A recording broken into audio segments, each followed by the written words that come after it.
पंढरपूरच्या माढ्यामध्ये ग्रामीण रुग्णालयामध्ये प्रसूतीनंतर महिलेला 8 दिवस स्वच्छता करावी लागलेली आहे। या घटनेची माहिती मिळताच शिवसेनेचे शंभू साठे आक्रमक झालेले आहेत। रुग्णालय प्रशासनाला धारेवर धरत त्यांनी जाब विचारलाय। रुग्णालयातील कामचुकार सफाई कर्मचाऱ्यांवर सुद्धा कारवाईची मागणी होती।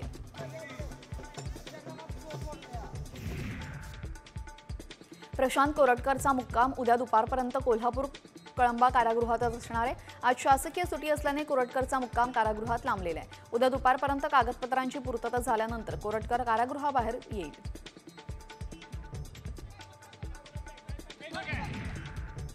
एसटी कर्मचाऱ्यांना अर्धाच पगार मिळणार असल्याने तीव्र संताप व्यक्त केला जातोय। सोलापूरमधल्या एका महिला एसटी कर्मचाऱ्याला अश्रू अनावर झाले। लाडक्या बहिणींना पैसे देता मग आमचा पगार का कापला असे संतप्त भावना यावेळेस एसटी कर्मचाऱ्यांनी बोलून दाखवलेल्या आहेत।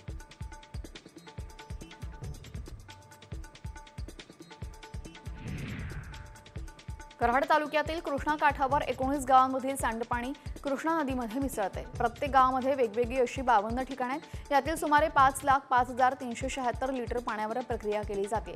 उर्वरित पाण्यावर प्रक्रिया करण्याचेही नियोजन पंचायत समितीमार्फत केले जात आहे।